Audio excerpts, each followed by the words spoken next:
ಸ್ನೇಹಿತರೆ ನಮಸ್ಕಾರ, ನಾನು ನಿಮ್ಮ ವೀರೇಶ್ ಕುಮಾರ್. ಇವತ್ತಿನ ನಮ್ಮ ಟಾಪಿಕ್ ಬಂದು ತುಂಬ ಗಂಭೀರವಾಗಿರುವಂಥ ಟಾಪಿಕ್ಕು ಇನ್ಶೂರೆನ್ಸ್, ವಿಮೆ. ಇನ್ಶೂರೆನ್ಸ್ ಅಂದರೆ ಏನು ಉಪಯೋಗ, ಏನಕ್ಕೆ ಇನ್ಶೂರೆನ್ಸ್ ಮಾಡಿಸ್ಬೇಕು, ನಾವು ಮಾಡಿಸ್ಲೇಬೇಕಾ, ಮಾಡಿಸ್ದೇ ಇದ್ದರೆ ಏನಾಗುತ್ತೆ, ಇವೆಲ್ಲ ಪ್ರಶ್ನೆಗಳು ನಿಮಗೂ ಇದ್ದರೆ ಇವತ್ತಿನ ವಿಡಿಯೋನ ಸ್ಕಿಪ್ ಮಾಡದೆ ಕೊನೆವರೆಗೂ ನೋಡಿ. ಇಲ್ಲಿವರೆಗೂ ನಮ್ಮ ಚಾನಲ್ನ ಯಾರೂ ಸಬ್ಸ್ಕ್ರೈಬ್ ಮಾಡಿಲ್ಲ, ಸಬ್ಸ್ಕ್ರೈಬ್ ಮಾಡಿ, ಲೈಕ್ ಮಾಡಿ, ಕಮೆಂಟ್ ಮಾಡಿ. ಇದೇ ರೀತಿಯಾದಂತಹ ಒಳ್ಳೊಳ್ಳೆ ಟಾಪಿಕ್ಗಳನ್ನು ತಗೊಂಬಂದು ನಾನು ಎಕ್ಸ್ಪ್ಲೇನ್ ಮಾಡ್ತಾ ಇರ್ತೀನಿ, ದಯವಿಟ್ಟು ಮಿಸ್ ಮಾಡಬೇಡಿ. ಸ್ನೇಹಿತರೆ, ನೇರವಾಗಿ ವಿಷಯಕ್ಕೆ ಬರೋಣ. ಇನ್ಶೂರೆನ್ಸ್ ಅಂದರೆ ಏನು? ಸಿಂಪಲ್ಲಾಗಿ ಹೇಳೋದಾದರೆ ಇನ್ಶೂರೆನ್ಸ್ ಅನ್ನೋದು ಒಂದು ಅಗ್ರಿಮೆಂಟ್. ಯಾರ್ಯಾರ ನಡುವೆ ಅಗ್ರಿಮೆಂಟು? ಇನ್ಶೂರೆನ್ಸ್ ಕಂಪನಿ ಮತ್ತು ಕಸ್ಟಮರ್, ಅಂದರೆ ನಮ್ಮಿಬ್ಬರ ನಡುವೆ ಒಂದು ಅಗ್ರಿಮೆಂಟ್. ಈ ಅಗ್ರಿಮೆಂಟಲ್ಲಿ ಏನಿರುತ್ತೆ? ಎರಡೇ ಪಾಯಿಂಟು. ಇನ್ಶೂರೆನ್ಸ್ ಕಂಪನಿಯವರು ಹೇಳ್ತಾರೆ, ನೀವು ಕರೆಕ್ಟಾಗಿ ಪ್ರೀಮಿಯಂ ಪೇ ಮಾಡಿ, ಅಂದರೆ ಫೀಸ್ಗಳನ್ನು ಫಿಕ್ಸ್ ಮಾಡಿರ್ತಾರೆ, ಆ ಫೀಸ್ಗಳನ್ನು ಪೇ ಮಾಡಿ ನಾವು ನಿಮಗೆ ನಿಮ್ಮ ಲೈಫ್ಗೆ ಪ್ರೊಟೆಕ್ಷನ್ ಕೊಡ್ತೀವಿ. ಇದೇ ಅಗ್ರಿಮೆಂಟು. ಇದನ್ನು ನಾವು ಲೈಫ್ ಇನ್ಶೂರೆನ್ಸ್ ಅಂತ ಕರಿತೀವಿ. ಅವ್ರು ಹೇಗೆ ಇನ್ಶೂರೆನ್ಸ್ ಕೊಡ್ತಾರೆ, ಹೇಗೆ ನಮ್ಮ ಫ್ಯಾಮಿಲಿನ ಪ್ರೊಟೆಕ್ಟ್ ಮಾಡ್ತಾರೆ ನೀವು ಅಂದ್ಕೊಳ್ಬೋದು. ಹೇಳ್ತೀವಿ, ಪೂಲಿಂಗ್ ಆಫ್ ರಿಸ್ಕ್ ಅಂತ ಕರಿತೀವಿ ನಾವು. ಪೂಲಿಂಗ್ ಅಂದರೆ ಏನು? ಒಂದು ಕಡೆ ಎಲ್ಲ ಹಣವನ್ನು ಜಮಾ ಮಾಡೋದು. ಭಾಳಷ್ಟು ಜನ ಇನ್ಶೂರೆನ್ಸ್ ತೊಗೊತಾರೆ. ನೂರಾರು ಕಸ್ಟಮರ್ ಕಡೆಯಿಂದ ಇನ್ಶೂರೆನ್ಸ್ ಪ್ರೀಮಿಯಮ್ನ ಕಲೆಕ್ಟ್ ಮಾಡಿಕೊಂಡು ಅವರ ಫೈನಾನ್ಷಿಯಲ್ ಅನ್ಸರ್ಟನಿಟೀಸ್, ಅಂದರೆ ಅನ್ಸರ್ಟನಿಟೀಸಿಂದ ಅಥವಾ ಅನ್ಎಕ್ಸ್ಪೆಕ್ಟೆಡ್ ಈವೆಂಟ್ಸ್ ಲೈಫಲ್ಲಿ ಯಾವುದಾದ್ರೂ ಆದಾಗ ಅವರ ಫೈನಾನ್ಷಿಯಲ್ ಇಂಟ್ರೆಸ್ಟ್ ಆರ್ ಫೈನಾನ್ಷಿಯಲ್ ಸೆಕ್ಯೂರಿಟಿನ ಇನ್ಶೂರೆನ್ಸ್ ಕಂಪನಿ ತೆಗೆದುಕೊಳ್ಳುತ್ತೆ. ಈ ಅನ್ಸರ್ಟನಿಟೀಸ್ ಅಂತಂದರೆ ಏನು? ಫಾರ್ ಎಕ್ಸಾಂಪಲ್, ಆಕ್ಸಿಡೆಂಟ್ಸ್, ಇಲ್ನೆಸ್ ಅಂದರೆ ಏನು?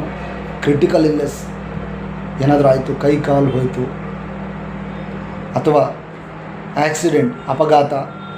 ಈ ಸಮಯದಲ್ಲಿ ನಮಗೆ ಫೈನಾನ್ಷಿಯಲ್ ರಿಕ್ವೈರ್ಮೆಂಟ್ ತುಂಬ ಇರುತ್ತೆ, ಫೈನಾನ್ಷಿಯಲ್ ಪ್ರೊಟೆಕ್ಷನ್ನು ಬೇಕಾಗಿರುತ್ತೆ. ಸ್ನೇಹಿತರೆ, ಇವತ್ತಿನ ದಿನಗಳಲ್ಲಿ ಯಾರ ಲೈಫು ಗ್ಯಾರಂಟಿ ಇಲ್ಲ. ಇದನ್ನು ನೀವು ನಂಬಲೇಬೇಕು. ಪ್ರತಿಯೊಬ್ಬರು ಇದನ್ನು ಮೈಂಡಲ್ಲಿ ಇಟ್ಕೊಂಡೇ ನಾವು ಜೀವನ ಮಾಡ್ತಾ ಇರೋದು. ಸೊ ಇನ್ಶೂರೆನ್ಸಲ್ಲಿ ಎಷ್ಟು ವಿಧ? ಒಂದು ಲೈಫ್ ಇನ್ಶೂರೆನ್ಸ್, ಎರಡನೇದು ಜನರಲ್ ಇನ್ಶೂರೆನ್ಸ್, ಮೂರನೇದು ಹೆಲ್ತ್ ಇನ್ಶೂರೆನ್ಸ್. ಈ ಮೂರು ತುಂಬ ಇಂಪಾರ್ಟೆಂಟ್ ಟಾಪಿಕ್ಸ್ ಆಗಿರುತ್ತೆ. ಅದ್ರ ಜೊತೆ ಇನ್ನೊಂದು 4ನೇ ಪಾಯಿಂಟ್ ಬಂದು ಟ್ರಾವೆಲ್ ಇನ್ಶೂರೆನ್ಸ್.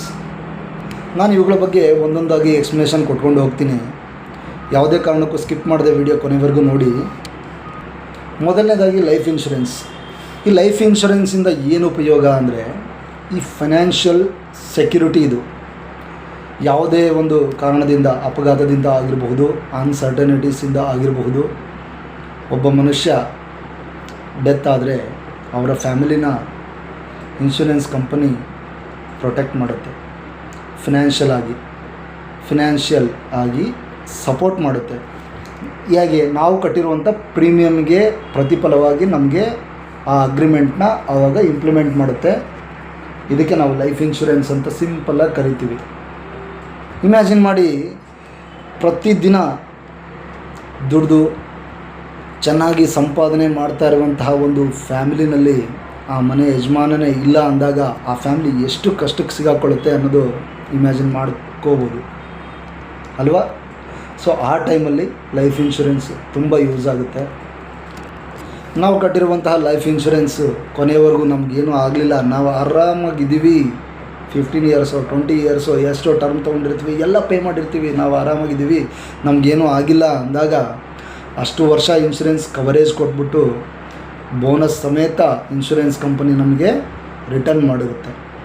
ಯಾವುದೇ ಪರ್ಸನ್ನು ಇನ್ಶೂರೆನ್ಸ್ ತೊಗೊಂಡವರು ಡೆತ್ ಆದರೆ ಮಾತ್ರ ಬರುತ್ತೆ, ಡೆತ್ ಆದಾಗ ಮಾತ್ರ ದುಡ್ಡು ಬರುತ್ತೆ ಅನ್ನೋದು ತಪ್ಪು. ಆ ಕಲ್ಪನೆಯನ್ನು ತೆಗೆದು ಬಿಸಾಕಿ ಇದೊಂಥರ ಸೇವಿಂಗ್ ಅಂತ ತಿಳ್ಕೊಳ್ಳಿ. ಏನಾದರೂ ಆಗದೇ ಇದ್ದರೆ ಏನೂ ತೊಂದರೆ ಇಲ್ಲ. You will get back our amount with bonus, with financial protection after your agreemental term. ಜನರಲ್ಲೇ ಈಗ ಟ್ರೆಂಡಿಂಗಲ್ಲಿರೋದು ಇನ್ನೊಂದು ಟರ್ಮ್ ಇನ್ಶೂರೆನ್ಸ್. ಟರ್ಮ್ ಇನ್ಶೂರೆನ್ಸ್ ಬಂದ್ಬಿಟ್ಟು ಇದು ಕೂಡ ಲೈಫ್ ಇನ್ಶೂರೆನ್ಸೇ, ಬಟ್ ಇದರಲ್ಲಿ ಬೆನಿಫಿಟ್ಸ್ ಜಾಸ್ತಿ ಇರುತ್ತೆ. ಅಂದರೆ ಪರ್ಟಿಕ್ಯುಲರ್ ಟರ್ಮ್ಗೆ ಹೈಯೆಸ್ಟ್ ಫೈನಾನ್ಷಿಯಲ್ ಸಪೋರ್ಟ್ನ ಇನ್ಶೂರೆನ್ಸ್ ಕಂಪನಿ ತಗೊಳ್ಳುತ್ತೆ. ಅದಕ್ಕೆ ಬಿಫೋರ್ ತುಂಬ ಪ್ಯಾರಾಮೀಟರ್ಸ್ ಇರುತ್ತೆ. ಆ ಪ್ಯಾರಾಮೀಟರ್ಸ್ನ ಆ ವ್ಯಕ್ತಿ ರೀಚ್ ಆಗಿದ್ದರೆ ಮಾತ್ರ ಟರ್ಮ್ ಇನ್ಶೂರೆನ್ಸ್ ಇಶ್ಯೂ ಆಗುತ್ತೆ.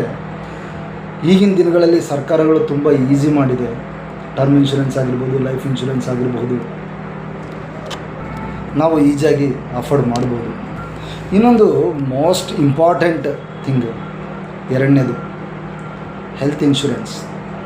ಹೆಲ್ತ್ ಇನ್ಶೂರೆನ್ಸಿಂದ ಏನು ಉಪಯೋಗ, ಹೆಲ್ತ್ ಇನ್ಶೂರೆನ್ಸ್ ಬೆನಿಫಿಟ್ಸ್ ಏನು, ನಾವು ಏನಕ್ಕೆ ಹೆಲ್ತ್ ಇನ್ಶೂರೆನ್ಸ್ ತೊಗೋಬೇಕು ಅಂತಂದಾಗ, ನಮ್ಮ emergency medical requirements, emergency medical ಅನ್ಸರ್ಟನಿಟೀಸ್ಗಳನ್ನು ಹೆಲ್ತ್ ಇನ್ಶೂರೆನ್ಸು ಕವರ್ ಮಾಡುತ್ತೆ. ಇತ್ತೀಚೆಗೆ ಆಲ್ಮೋಸ್ಟ್ ಎಲ್ಲ ಹೆಲ್ತ್ ಇನ್ಶೂರೆನ್ಸ್ಗಳು ಕ್ಯಾಶ್ಲೆಸ್ ಪ್ರೊಟೆಕ್ಷನ್ ಕೊಡ್ತಾಯಿದೆ. ಕ್ಯಾಶ್ಲೆಸ್ ಪ್ರೊಟೆಕ್ಷನ್ ಅಂದರೆ, ಫಾರ್ ಎಕ್ಸಾಂಪಲ್ ಇಮ್ಮಿಡಿಯೇಟಾಗಿ ಏನೋ ಆಯಿತು, ಫಾರ್ ಎಕ್ಸಾಂಪಲ್ ಒಂದು 50-60 ಸಾವಿರ, 1 ಲಕ್ಷ, 2 ಲಕ್ಷ ಖರ್ಚು ಮಾಡುವಂತಹ ಸರ್ಜರೀಸ್ ಆಗಿರ್ಬೋದು, ಟ್ರೀಟ್ಮೆಂಟ್ಸ್ ಆಗಿರ್ಬೋದು ತೊಗೋಬೇಕಾದಾಗ ಒಬ್ಬ ಸಾಮಾನ್ಯ ವ್ಯಕ್ತಿಯ ಕೈಯಲ್ಲಿ ಇಮಿಡಿಯೇಟಾಗಿ ಅಷ್ಟೊಂದು ಅಮೌಂಟ್ ಇರೋದಿಲ್ಲ. ಆ ರೀತಿ ತೊಂದರೆಗಳಾದಾಗ ಈ ಹೆಲ್ತ್ ಇನ್ಶೂರೆನ್ಸು ತುಂಬ ಉಪಯೋಗ ಬರುತ್ತೆ. ಈವನ್ ಅಡ್ಮಿಟ್ ಆಗಿರುವಂತಹ ರೂಮ್ ಕಾಸ್ಟ್ ಸಮೇತ ಇನ್ಶೂರೆನ್ಸ್ ಕಂಪನಿ ಹಾಸ್ಪಿಟಲ್ಗೆ ಪೇ ಮಾಡುತ್ತೆ, ನಾವು ಹೆಲ್ತ್ ಇನ್ಶೂರೆನ್ಸ್ ಪ್ರೀಮಿಯಮ್ನ ಕರೆಕ್ಟಾಗಿ ಕಟ್ಟಿದ್ದರೆ.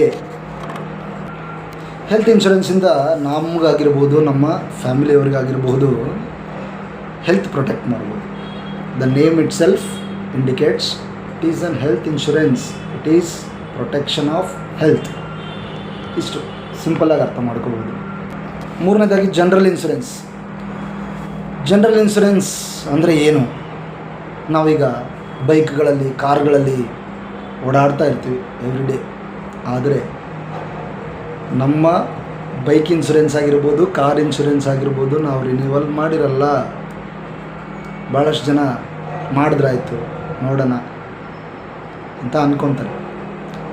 ಸೊ ಯಾವಾಗಲೂ ಇದು ಆ್ಯಕ್ಟಿವ್ ಕಂಡೀಷನ್ ಇರೋದು ಒಳ್ಳೆಯದು.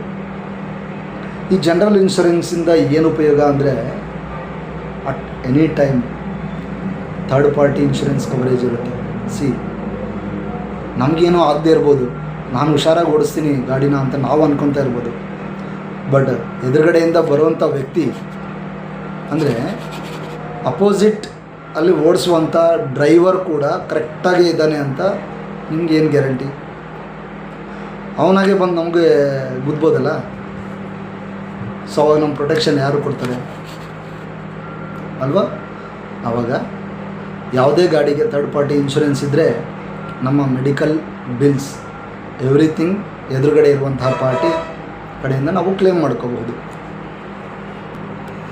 ನಾವು ರೋಡ್ಗೆ ಇಳಿದಾಗ ವ್ಯಾಲಿಡ್ ಡಾಕ್ಯುಮೆಂಟ್ಸ್ ಇರಬೇಕು, DL, RC plus insurance active.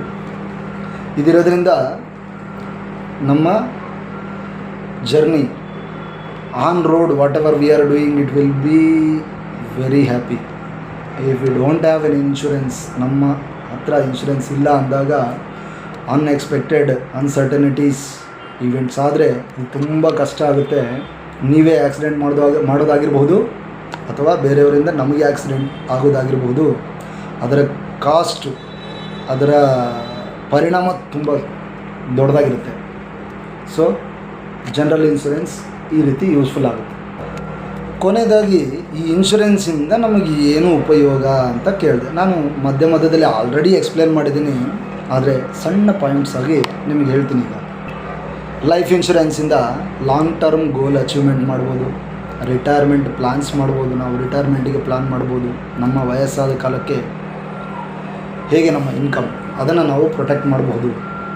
ಅಥವಾ ಅನ್ಸರ್ಟಿನಿಟೀಸಿಂದ ನಾವು ಬಚಾವಾಗಬಹುದು, ನಮ್ಮ ಫ್ಯಾಮಿಲಿನ ಬಚಾವ್ ಮಾಡಬಹುದು. Piece of mind. ಜನರಲಾಗಿ ನಮ್ಮ ಕಡೆ ಇನ್ಶೂರೆನ್ಸ್ ಇದ್ದರೆ ನಾವು ಪೀಸ್ ಆಫ್ ಮೈಂಡಿಂದ ಇರಬಹುದು. ಇದರಿಂದ ಬೇಕಾದಷ್ಟು ಟ್ಯಾಕ್ಸ್ ಅಡ್ವಾಂಟೇಜಸ್ ಕೂಡ ಇದೆ. ಅದನ್ನು ನಮ್ಮ ಇನ್ಶೂರೆನ್ಸ್ ಅಡ್ವೈಸರ್ಸು ತುಂಬ ಚೆನ್ನಾಗಿ ಎಕ್ಸ್ಪ್ಲೇನ್ ಮಾಡ್ತಾರೆ. We have to talk with them. ಬಹಳ ಮುಖ್ಯವಾದ ಉಪಯೋಗ ಅಂದರೆ, ಈಗ ಒಬ್ಬ ಪರ್ಸನ್, ಯಾವುದೇ ವ್ಯಕ್ತಿ ಅನ್ಸರ್ಟನಿಟೀಸಿಂದ ಏನಾದರೂ ಆಯಿತು, ಡೆತ್ ಆದರು ಅಂತಂದಾಗ ಅವರು ಯಾವುದೋ ಕಾರಣಕ್ಕೆ ಬದುಕಿರುವಾಗ ಸಾಲಗಳನ್ನೆಲ್ಲ ಮಾಡಿಬಿಟ್ಟಿರ್ತಾರೆ. ಡೆಟ್ಸ್ ಸಾಲ ಮಾಡ್ಕೊಂಡ್ಬಿಟ್ಟಿರ್ತಾರೆ. ಆ ಸಾಲಗಳನ್ನು ತೀರಿಸಬೇಕು ಅಂತಂದಾಗ ಆ ವ್ಯಕ್ತಿ ಇಲ್ಲದಾಗ ಆ ಫ್ಯಾಮಿಲಿ ತುಂಬ ಸಫರ್ ಆಗಬೇಕಾಗಿ ಬರುತ್ತೆ. ಸೊ ಆ ರೀತಿ ಏನೂ ಆಗದೇ ಇರೋ ಥರ ನಮ್ಮನ್ನು ನಾವು ಇನ್ಶೂರೆನ್ಸಿಂದ ಕಾಪಾಡ್ಕೊಳ್ಳೋದು ತುಂಬ ಒಳ್ಳೆಯದು. ಇನ್ಶೂರೆನ್ಸ್ ಆಲ್ರೆಡಿ ಹೇಳಿದೆ ನಾನು, ಲೈಫ್ ಇನ್ಶೂರೆನ್ಸಿಂದ ಸೇವಿಂಗ್ಸ್ ಕೂಡ ಮಾಡ್ಬೋದು ಅಂತ. ನಾವೊಂದು 10 ವರ್ಷ, 15 ವರ್ಷ, 20 ವರ್ಷ ಟರ್ಮ್ ತೊಗೊಂಡು ಸೇವ್ ಮಾಡಿದ್ರೆ ವಿತ್ ಬೋನಸ್ ನಮಗೆ ರಿಟರ್ನ್ ಬರುತ್ತೆ. ಅದರಿಂದನೂ ನಾವು ಹ್ಯಾಪಿಯಾಗಿ ಲೈಫು ಲೀಡ್ ಮಾಡಬಹುದು.